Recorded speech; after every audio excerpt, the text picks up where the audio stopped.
और एक और शायद इंसिडेंट था आपका, कुछ आपके कॉलेज का एक्सीडेंटल वाला सीन भी था कुछ।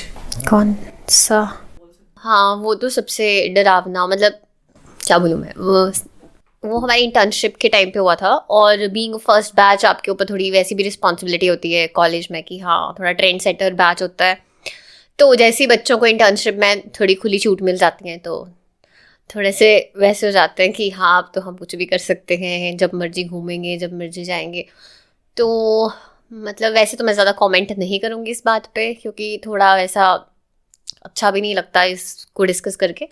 बट हमारी जैसे मेरी फ्रेंड की बर्थडे पार्टी थी, हम सारे उसमें गए थे और वहाँ से वापस आ रहे थे। तो मतलब सारे ही आ गए थे वैसे तो, बट कुछ बच्चों का बाद में प्लान बना कि हम कहीं घूम के आते हैं। एक पहाड़ी सी थी, पर वो टाइम था सितंबर अक्टूबर का, मतलब अराउंड सितंबर का ही टाइम था, अगस्त सितंबर का, जब बहुत बारिशें होती हैं तो रोड स्लिपरी होते हैं। और उधर तो मोस्टली नेचर के आसपास पूरा कच्ची मिट्टी और वो सारा पानी अंदर आ जाता है।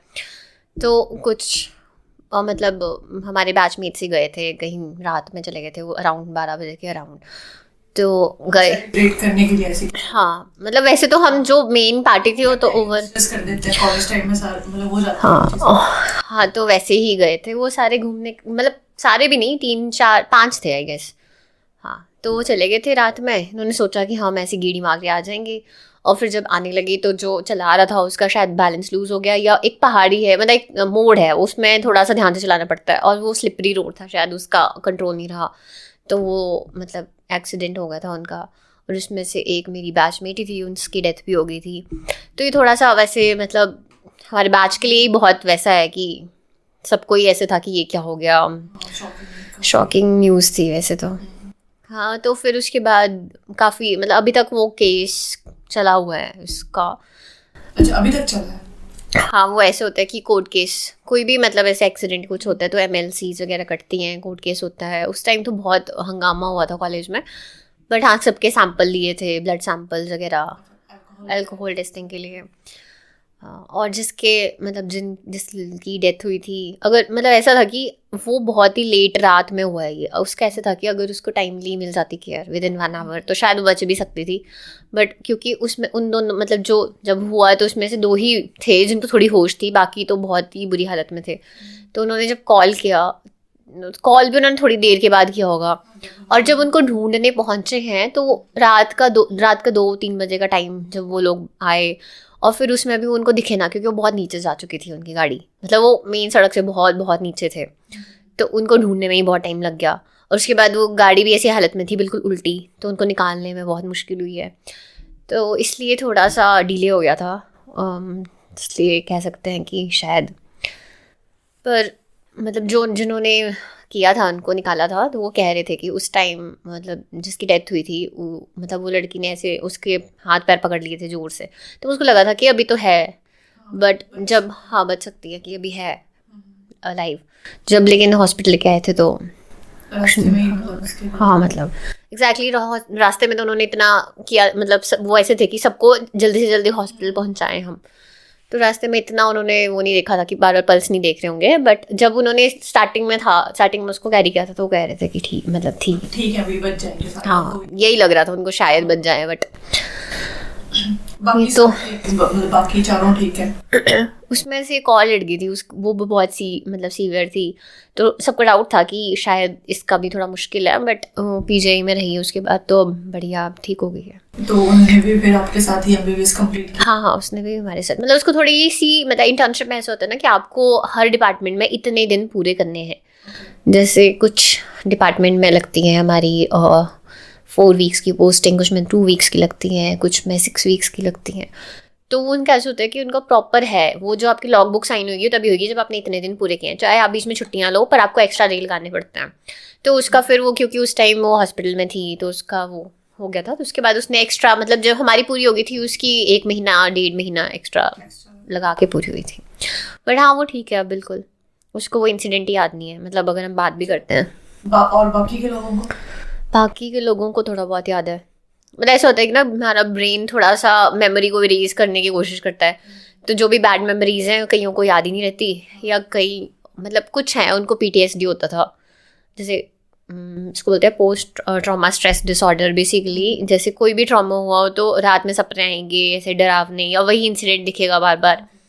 तो मेरी फ्रेंड थी जिसका बर्थडे था, वो भी थी उसमें, तो पर वो बच गई थी, उसको ज़्यादा दिक्कत नहीं आती, वो फ्रंट सीट पे थी। फ्रंट वालों को ज़्यादा नहीं लगती है क्योंकि एयर बैग्स भी और सीट बेल्ट भी होती है। हाँ, तो मोस्टली ये रहता है। पर अब तो शायद अब तो बैक सीट बेल्ट वाली भी आ गई हैं कार्स। और हाँ बैक वाले लगाते नहीं वो वाले। पर अपनी सेफ्टी तो बहुत ज़रूरी है। और हाँ, थोड़ा सा वही यंगस्टर्स की मूर्खता की बात भी कह सकते हैं। हो जाता है थोड़ा, सबके साथ ही होता है, बस किसी के साथ मिसहैपनिंग हो जाती है। अभी एक और न्यूज़ आई थी ऐसी ही चंबा से। चंबा से कौन से? चंबा से आई थी, उसमें भी ऐसी कोई इंटर्न्स थे, वो कहीं जा रहे होंगे और वो रावी नदी के आसपास उनकी गाड़ी क्रैश हो गई थी, उसमें से भी दो की डेथ हो गई शायद, और बाकी एडमिट थे, उनका पता नहीं। ये सारी न्यूज़ मुझे क्यों निकली हुई? अभी थोड़े टाइम की बात, पहले की बात है। एक और इंसिडेंट बता रहे थे आप, कोई चाकू वाला केस। अच्छा हाँ, ऐसे बहुत से आते हैं केसेस मतलब सर्जरी में कि कुछ पेशेंट्स होते हैं वो कुछ भी मतलब खा लेते हैं, जैसे कई टूथ ब्रशेस हो गए, कई नाइव्स हो गए, कई कुछ मतलब वैसे कुछ। हाँ, बहुत सारी चीज़ें हैं। तो एक आया था ऐसा पेशेंट, उसकी सर्जरी मतलब वो बहुत सालों से बहुत सी ऐसी चीज़ें खा लेता होगा, और उसको पहले तो कोई दिक्कत नहीं हुई, बट एक टाइम पे उसको पेट में बहुत ज़्यादा दर्द हुई थी, और उसको कोई रीज़न पता नहीं चल रहा था कि क्यों क्या है, क्योंकि उसको कोई केस, जैसे हम मोस्टली अपेंडिसाइटिस रूल आउट करते हैं, पैनक्रेटाइटिस रूल आउट करते हैं, पेरिटोनाइटिस रूल आउट करते हैं, पर उसका कुछ बन ही नहीं रहा था। फिर वही उसका अल्ट्रासाउंड वगैरह किया, एक्सरे पे भी तो मतलब थोड़े से वो आ ही जाती हैं शेडोज़, तो ऐसा लगा कि इसके अंदर तो कुछ है, कि फॉरेन ऑब्जेक्ट या फॉरेन बॉडी है। उस बंदे को तो भाई पता होना चाहिए था कि मैंने क्या क्या खाया है। बट वो नहीं देते ना अपनी हिस्ट्री, कुछ ऐसे होते हैं पेशेंट, या मेंटल डिसऑर्डर वाले पेशेंट होते हैं, या कोई साइकेट्रिक पेशेंट होता है, मोस्टली वही करते हैं ऐसा। तो वैसे तो उसके पेट से जितनी मुझे याद है 5-6 चाकू, 4-5 टूथपेस्ट, टूथब्रशेज, खाली ट्यूबें ही खाली हुई थी, मतलब ऐसी चीज़ें निकलती हैं। तो ये आप सर्च करना गूगल पे, बहुत सारे ऐसे केसेस मिलेंगे, ऐसे लोग भी होते हैं। और देखा है भाई, ट्रीट भी करा है।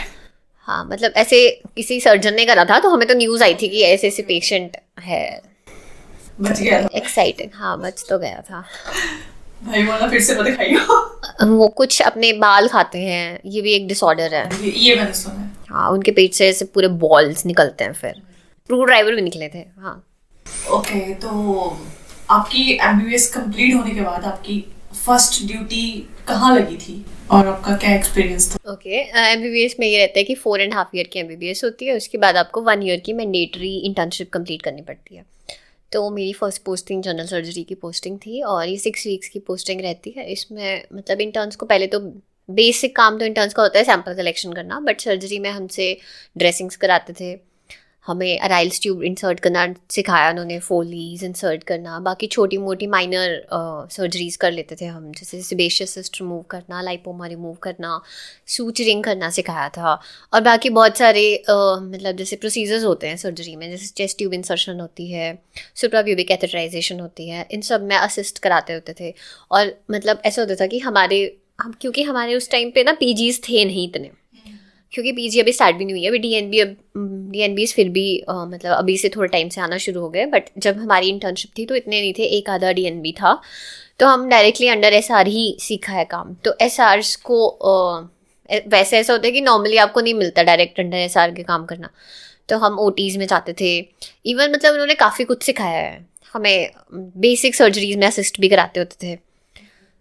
तो जैसे हमने अपेंडिसेक्टमी करते हैं, या हर्निया रिपेयर प्रोसीजर्स हैं, टैप करते हैं, या यूरोलॉजी के प्रोसीजर्स होते हैं, उन सब में भी हमने उनकी असिस्ट कराया है। असिस्ट का मतलब अपेंडिसेक्टमी तो इवन आफ्टर कुछ टाइम के बाद वो इंडिपेंडेंट भी बोलते थे कि आप कर लो ट्राई, आपको इंटरेस्ट है तो मतलब ऐसा था कि काफ़ी अच्छा एक्सपीरियंस था जनरल सर्जरी में काम करने का, और फर्स्ट पोस्टिंग जनरल सर्जरी में ही थी मेरी। ऐसा कोई केस मतलब आपने अभी तक देखा हो कि उसका आपकी लाइफ पे काफ़ी ज़्यादा इम्पैक्ट रहा, मतलब वो आप भुला नहीं सकते हो? ओके, एक केस था हमारे सर्जरी में, इसके इंटेस्टिन्स मतलब मैं एक्सप्लेन नहीं कर सकती हूँ कितने. मैंने उसकी फ़ोटो भी रखी थी. मतलब उसका अब्डोमेन, जैसे कैसे एक्सप्लेन करूँ उसको, गुब्बारा नहीं होता बहुत बड़ा वाला जो इतना फूला हुआ था. उसकी एक मतलब नॉर्मल इंटेस्टिन्स जो होती हैं वो इतनी थिक नहीं होती हमारी, उसकी थिक इतनी मतलब उसकी इंटेस्टिन का साइज़ इतना हो गया था. ऑब्स्ट्रक्शंस थी और वो गैस सारी भर के उन्होंने इंटेस्टिन को इतना स्ट्रेच कर दिया था कि इतनी ज़्यादा पेट इतना बड़ा फूल गया था उस पेशेंट का. और वो इतना डरावना लग रहा था जब उसको ले जा रहे थे कि ये क्या है. वो सारा उन्होंने जो ऑब्स्ट्रक्शन थी उसको रिड्यूस किया, जो उसको निकाला. फीकल मैटर, इतना ज़्यादा सॉलिड फीकल मैटर हो चुका था कि उसने पूरा ब्लॉक कर दिया था. और कुछ जैसे ओल्ड एज पेशेंट होता है में वॉल्वुलस बन जाता है, तो वो उसको पहले रिमूव किया. उसको फिर पूरा जहाँ जहाँ तक वो इन्फ्लेटेड थी उसको पूरा गैस को निकाला. फिर जाके मतलब वो काफ़ी ऐसा केस था कि हम ऐसे थे और इवन सर्जन्स भी ऐसे थे कि पेशेंट का बचना भी मुश्किल है. बट हाँ, वो सक्सेसफुल सर्जरी थी.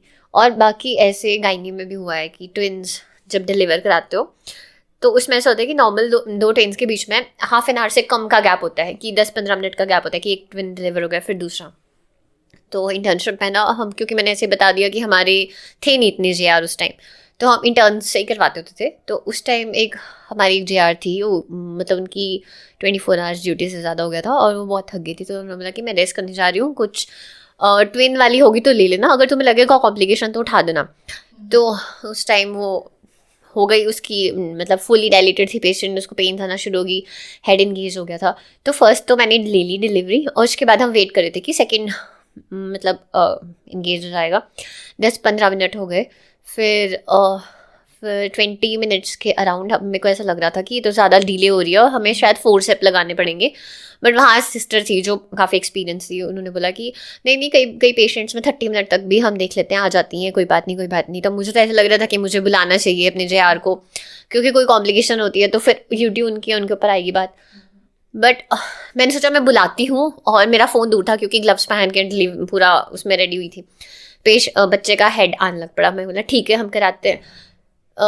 पेशेंट मतलब लेबर ही नहीं ले रही, वो जोर ही नहीं लगा रही थी और बेबी हमें लगा कि अटक जाएगा. और फिर तो सिस्टर्स ने भी पूरी हेल्प से मतलब हो गया डिलीवर, बेबी क्राई नहीं करे.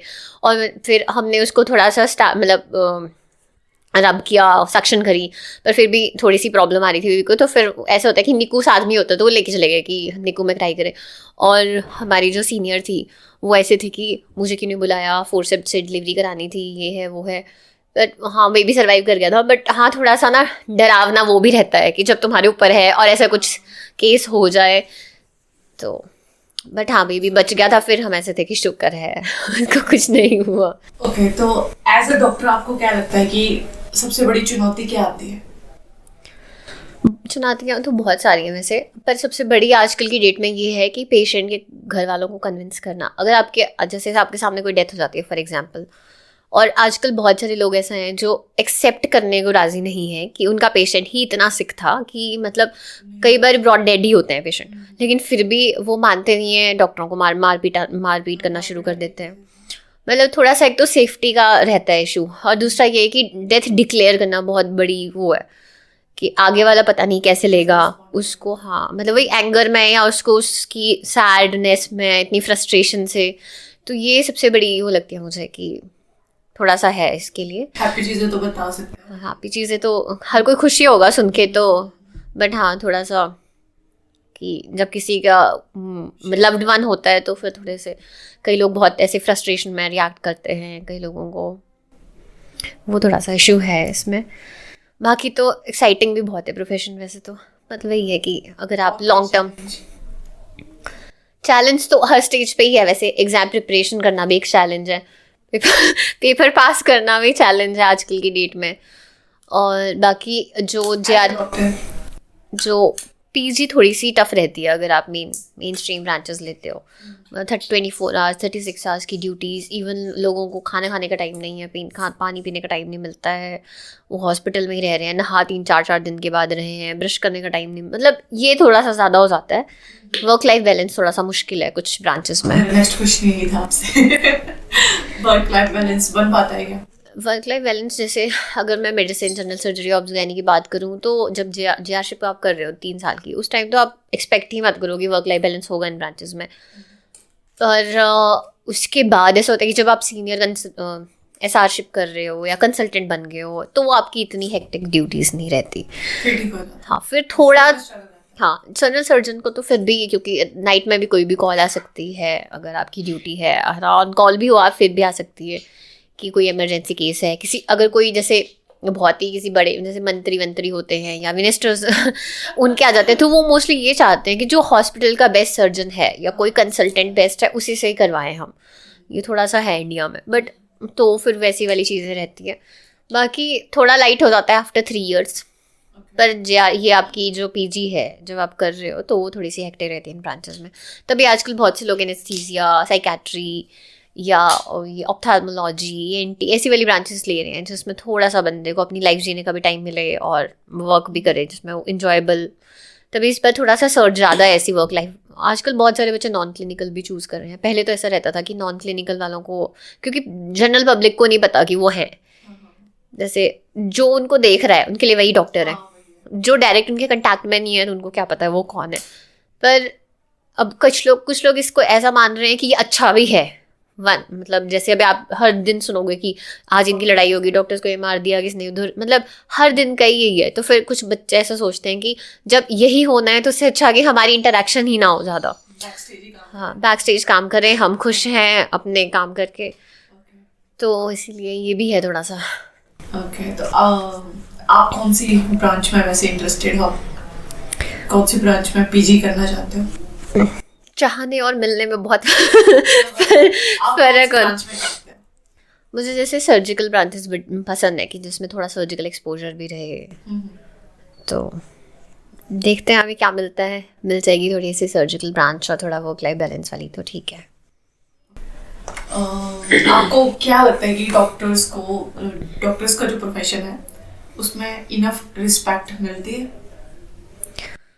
मतलब रिस्पेक्टफुल प्रोफेशन तो है, अभी भी ऐसा नहीं कह सकते कि नहीं है। और पर आज अभी थोड़ा लोग अग्रेसिव ज़्यादा हो गए हैं, मुझे ऐसा लगता है। जनरेशन जो है अभी की, या फिर थोड़ा अग्रेशन ज़्यादा रहता है। मतलब इसकी ओर से भी अभी हम क्या ही बोलेंगे, तो मतलब डॉक्टर्स को तो अब थोड़ा प्रोफेशनलिज्म शो करना इम्पॉर्टेंट भी है, क्योंकि इस पोस्ट पे हो तो थोड़ा देखना पड़ता है। बट हाँ, कई बार पानी सर के ऊपर से चला जाता है। पर हम सबका नहीं बोल सकते ना, सारे, कुछ लोग अग्रेसिव भी होते हैं, कुछ लोगों का नेचर कैसा होता है आपको नहीं पता। तो लेकिन आपके अकॉर्डिंग बीइंग अ डॉक्टर आपको पेशेंस रखना पड़ेगा। हाँ, वो तो है ही, वो तो रखना ही पड़ता है। आप किसी भी पोजीशन पे हो, जब आप लायबल होते हो तो आपको थोड़ा सा रखना ही पड़ता है। और अगर सामने वाला मारपीट कर रहा हो आपके साथ, फिर तो मैं बोलती हूँ सेल्फ डिफेंस तो ज़रूरी है। अब उसमें कुछ भी, सामने वाला अगर बेड पे पड़ा हो फिर मतलब उस चीज़ को हैंडल करने के बहुत तरीके होते हैं कि आप अटेंडेंट्स को समझाओ कि बदतमीजी कर रहा है, आप इसको हैंडल करो। वो नहीं करते तो आप रिफ्यूज़ कर दो पेशेंट को ट्रीट करने के लिए कि हम नहीं करेंगे उसको ट्रीट जब तक ये, या आपको लग रहा है साइकेट्रिक पेशेंट है तो आप साइकेट्री कॉल भेज के पेशेंट को साइकेट्री वार्ड शिफ्ट करवाओ। अगर फिर भी नहीं हो रहा है, पेशेंट जानबूझ के कर रहा है हरकतें, तो आप गार्ड को बुला सकते हो कि पेशेंट को थोड़ा मतलब कंट्रोल करें। मतलब बहुत सारे तरीके होते हैं कि अगर आप खुद अपने हाथ गंदे ना करें। वो फिर अगर ऐसी सिचुएशन हो ही जाती है तो फिर वो तो अलग बात है। बट हाँ, अगर आप अवॉइड कर सकते हो तो जितना अवॉइड कर सकते हो उतना बेटर है आपके लिए। क्योंकि असर मेरे ख्याल से डॉक्टर को ही ज़्यादा पड़ेगा। डॉक्टर को ही पड़ेगा, क्योंकि मतलब ये हमारी कंट्री, अब जैसे रूल्स हैं और रेगुलेशन है। एक चीज़ और है कि जैसे इंडिया के लोग ना बहुत, मतलब इनको ऐसा लगता है कि चीज़ें आसानी से मिल जाती हैं और डॉक्टर्स को अब्यूज़ करना आसान है, तो वो बहुत ईजिली कभी भी शुरू हो जाता है। बट अगर हम कंपेयर करें फॉरेन से, तो आपको अगर आज दिखाना है तो आपको 1 महीने की बाद की अपॉइंटमेंट मिलती है। इवन कुछ लोग इमरजेंसी में पड़े मर जाते हैं। अभी रिसेंटली एक केस हुआ है, उसमें एक पेशेंट था, उसको कार्डियक अरेस्ट हो रहा था, पर उन्होंने देखा भी नहीं और उस पेशेंट की डेथ हो गई है। और वो जो उसकी थी वो शायद इंडियन ओरिजिन के थे, पर वो रहते थे यूके की केस है शायद। तो वो ऐसे थे कि हम 8 घंटे से पेशेंट को, और पेशेंट इतनी पेन में था और उन्होंने ना कोई पेन किलर दिया ना कुछ मैनेज किया, क्योंकि मतलब फॉरेन में कुछ अलग ही रूल्स हैं और आपको वो पे आउट्स करने पड़ते हैं, उनकी इतनी मतलब एक्सपेंसिव है हेल्थ में, मतलब हेल्थ केयर बहुत मुश्किल है बाहर। पर इंडिया में तो बहुत बहुत कुछ फ्री कर दिया गवर्नमेंट ने, और लोग आगे डॉक्टर को क्वेश्चन करते हैं कि यहाँ पे ये क्यों नहीं है। वो उनको गवर्नमेंट से क्वेश्चन करना चाहिए। जैसे कहीं हाँ एग्जैक्टली, सीटी मशीन काम नहीं कर रही, सीटी मशीन खराब है, किसी ने रिटर्न एप्लीकेशन दी है कि हाँ जी नहीं कर रही काम, पर आगे से कुछ आया ही नहीं। लेकिन लोग आके डॉक्टर का गला पकड़ते हैं कि क्यों नहीं चल रही मशीन, हमारा क्या है इसमें, कि हमें क्या, हम क्यों बाहर पैसे दें, क्योंकि थोड़ा जो चीज़ें एक्सपेंसिव है उसके लिए लोग, वही है ना, उनको पेशेंट्स को पता नहीं होता कि हम किससे क्वेश्चन करें, तो उनको जो सामने दिखता है फिर वो उसी से पूछने लग जाता है। यही है आजकल, मतलब लोगों को फिर अगर नॉलेज भी है फिर हर जगह लोग वीडियोस बनाना शुरू कर देते हैं कि हाँ क्यों नहीं हो रहा है, हाँ ऐसा क्यों नहीं होता, हम रात को कहाँ जाएंगे, अभी हम कहाँ से कराएंगे अगर अवेलेबिलिटी नहीं है। मतलब लोगों को अगर इतना लगता है तो उनको गवर्नमेंट से क्वेश्चन करना चाहिए, जो हमारे पावर में है, हेल्थ मिनिस्टर्स हैं, और जो मतलब वैसे भी हमारा इंडिया जो हेल्थ पे जीडीपी खर्च करता है वो बहुत कम है आपको कंपैरेटिवली। इसी पे मैं आपसे पूछना चाहूंगी कि आपको क्या लगता है कि डॉक्टर्स को गवर्नमेंट की ओर से इनफ हेल्प मिलती है, इनफ रिसोर्सेज मिलते हैं?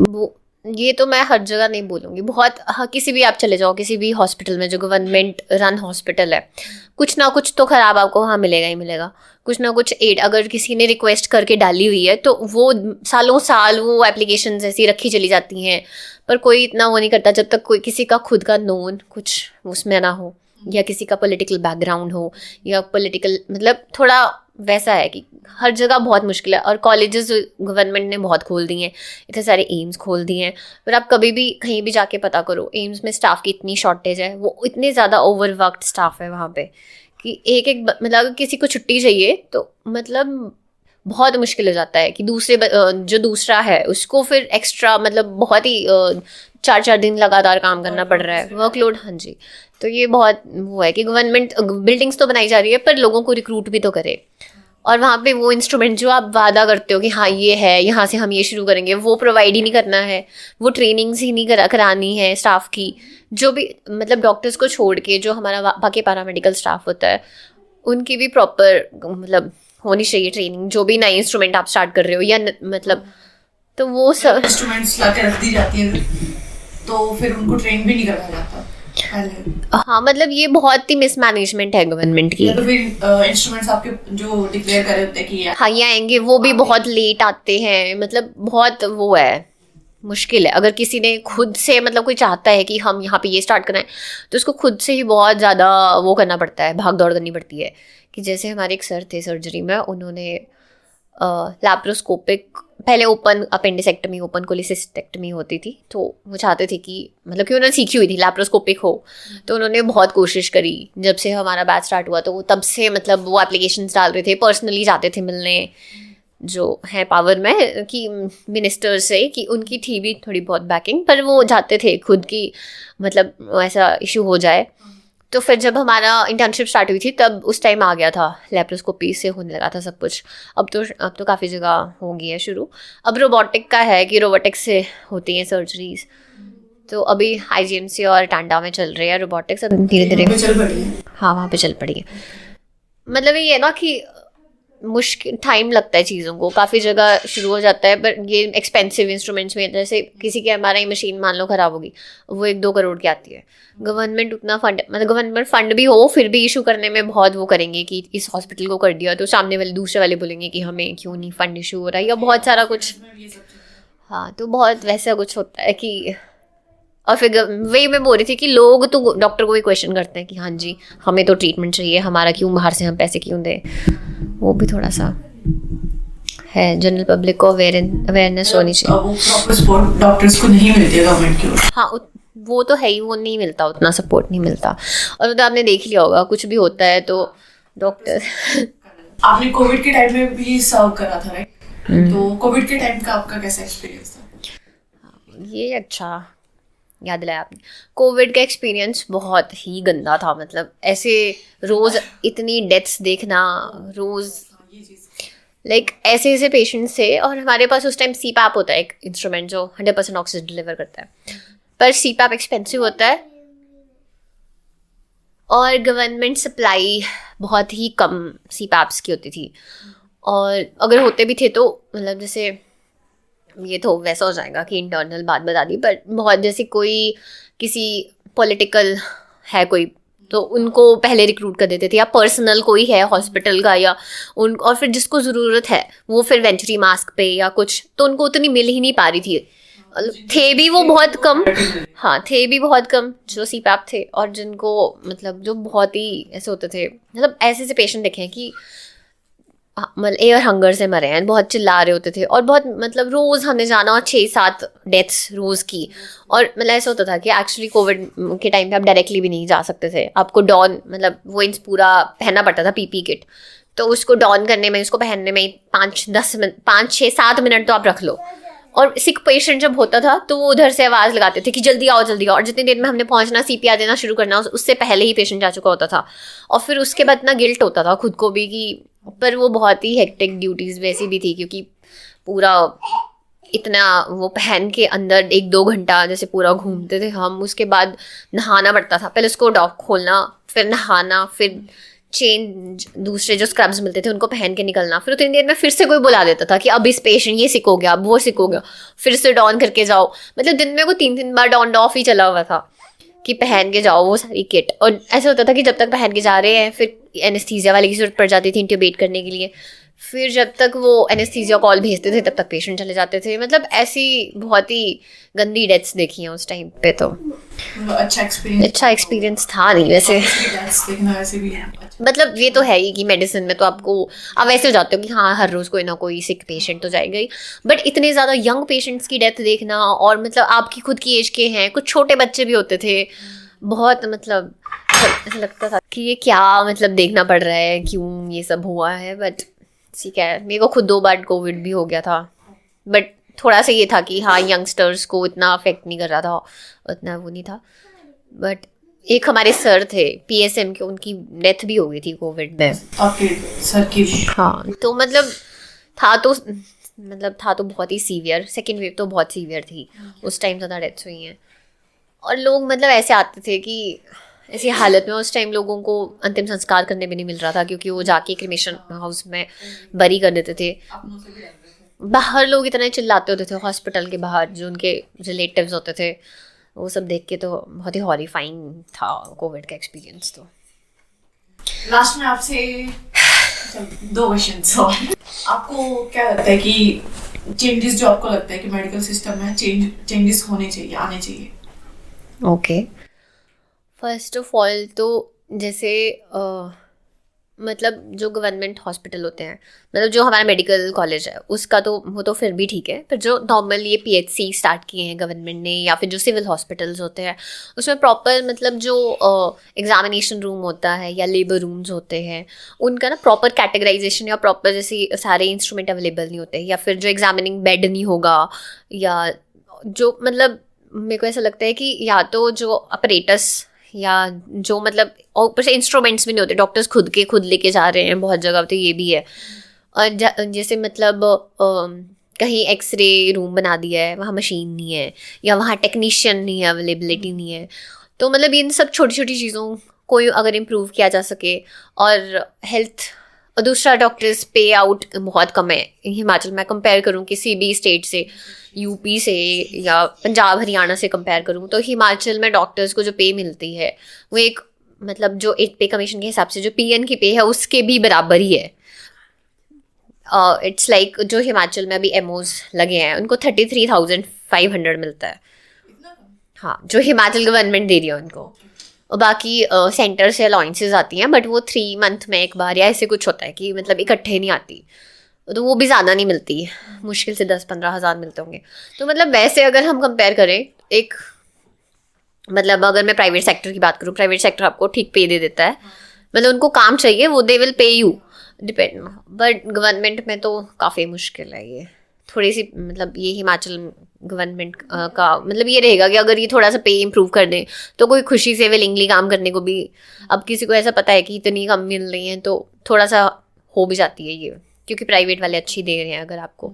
और दूसरा ये है कि मतलब गवर्नमेंट ये कर सकती है कि जैसे अगर आप कोई स्टार्ट कर रहे हो कोई प्रोग्राम या कुछ, तो जो पैरामेडिकल स्टाफ है या जो न्यू चीज़ें आ रही है, जैसे अभी AI आ रहा है, AI का भी इन्होंने अनाउंस किया था, तो उसकी जो ट्रेनिंग है वो पैरामेडिकल स्टाफ को भी दी जाए, ताकि वो उनको भी पता चले कि कौन सा कैसे हमने यूज़ करना है, कौन सी चीज़ कहाँ पे। और बाकी इंस्ट्रूमेंट्स वगैरह तो हर जगह ही ख़राब है, बाकी ये सब थोड़ा इम्प्रूव हो जाए। बाकी मेडिसिन, हाँ सब कुछ मतलब, हाँ इंफ्रास्ट्रक्चर भी, और जो आप सर्विसेज प्रोवाइड कर रहे हो आपकी वो चीज़ें तो सही होनी चाहिए।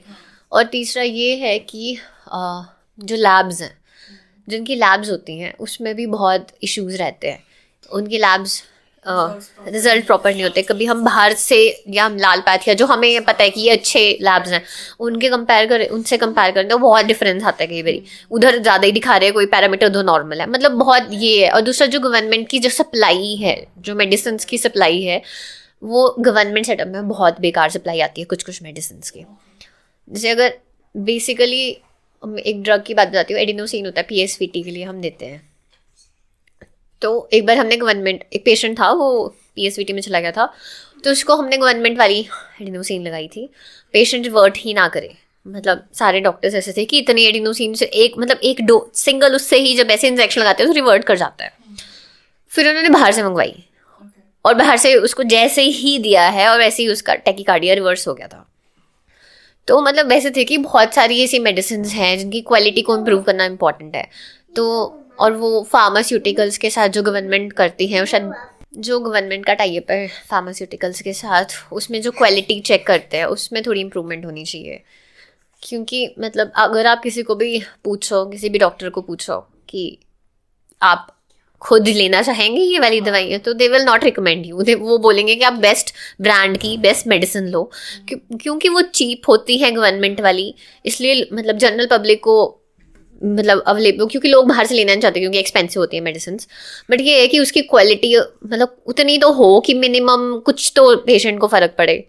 ये तो जितना मैंने मतलब सुना है, या किसी शायद डॉक्टर का ही इंटरव्यू शायद मैंने देखा था, तो उनका कहना था कि दवाइयाँ सेम ही होती हैं, बस उनमें ब्रांड का वो लोगो लग जाता है, इसलिए वो एक्सपेंसिव हो जाती है।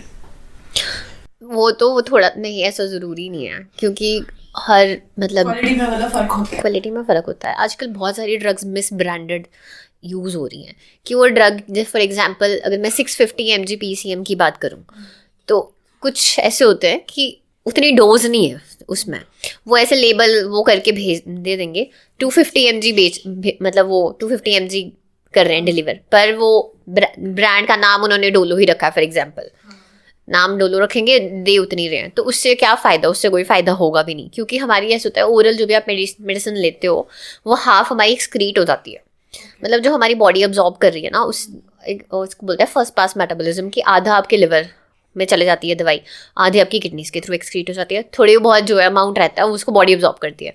तो अगर आपकी डोज ही कम रहेगी तो आपको फिर वो रिस्पॉन्ड ही नहीं, हाँ तो अब्जॉर्प्शन ही कम हो जाएगी उसकी। इसका कैसे पता चलेगा कि एक्चुअली में वो है उतनी की नहीं है?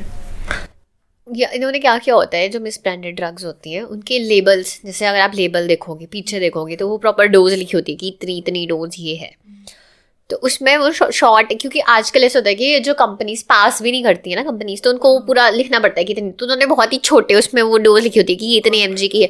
हाँ तो लोग जो बड़े बड़े लेबल्स होते हैं उन्हीं को पढ़ते हैं मोस्टली। हाँ, और रिसेंटली जो निमोस्लाइड पैरासीटामोल कॉम्बिनेशन आता था वो गवर्नमेंट ने बैन कर दिया है, तो क्योंकि वो जो निमोस्लाइड है वो मतलब लिवर को बहुत डीरेंज करती है, लेकिन वो इतना अब्यूज़ होता था इंडियन मार्केट में, हर किसी के घर में आपको मिल जाएगी कि जब किसी को पेन के चाहिए तो वो खा ले रहे हैं, बुखार हो रहा है तो खा ले रहे हैं।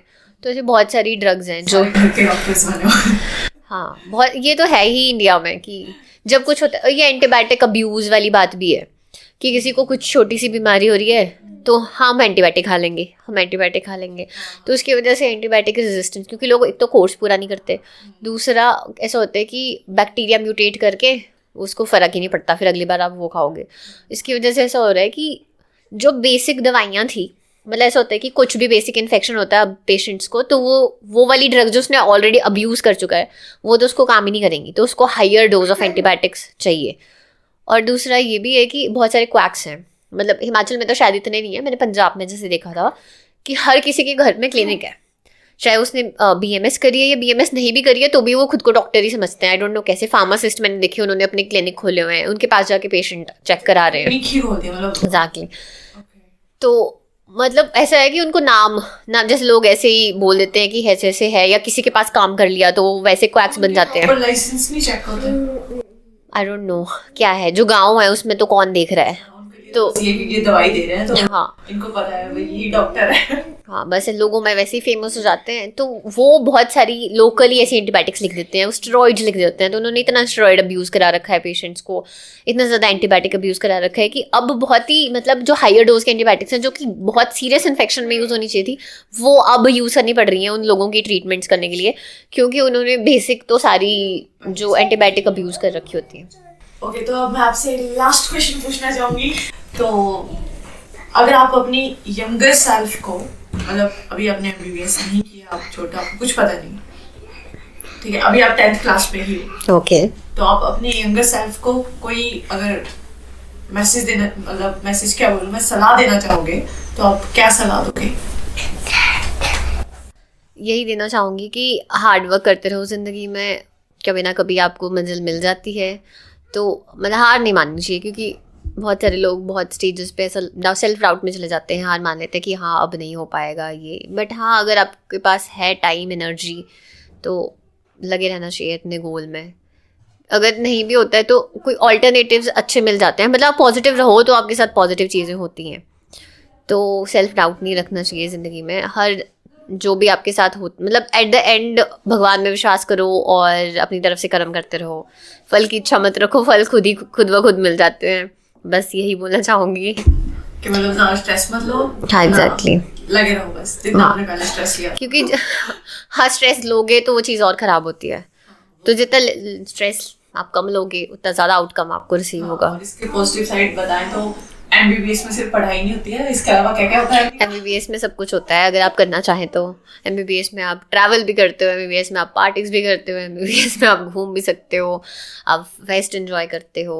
ऐसा मतलब पढ़ाई के साथ साथ, ऐसा नहीं कि सिर्फ यही सब करो, बट हाँ, इंजॉयबल एक्सपीरियंस है। उसके बाद रियल लाइफ शुरू होती है, ऐसा लगता है। तो और MBBS के रिलेशनशिप्स भरोसे लायक होते हैं?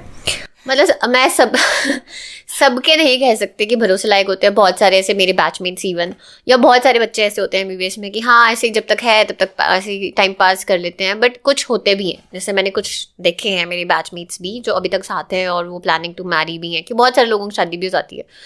तो आपके ऊपर डिपेंड करता है कि आप उसको कैसे निभाना चाहते हो। और तो मतलब आप किसी डॉक्टर को डेट करना प्रेफर करोगे? हाँ, मतलब मैं कंसीडर कर कोई और प्रोफेशन, मतलब I am open to all options. But हाँ, ऐसा लगता है कि डॉक्टर है तो थोड़ा सा प्रोफेशन को अंडरस्टैंड करेगा कि हेक्टिक ड्यूटीज और नाइट्स और ये सब को। डॉक्टर्स भरोसे लायक होते हैं? नॉट ऑल बट क्योंकि जितना मतलब आपने सुना होगा, पूरा एक बना हुआ मिथ बना हुआ है, मिथैया ये तो आपको पता होगा, वो तो डॉक्टर्स भरोसे लायक नहीं होते हैं इस मामले में। वो मतलब मैं सिर्फ डॉक्टर्स की बात नहीं कर रही हूँ, वो आजकल कोई भी भरोसा लायक नहीं है। डॉक्टर्स का एक बना हुआ है ना पूरा प्रोफेशन के हिसाब से, वो तो लोग किसी भी का ही बना देते हैं। मेरे को ये तो थोड़ा सा भरोसे लायक है। हाँ, बहुत सारे हैं जो भरोसे लायक भी होते हैं, ऐसा तो नहीं है।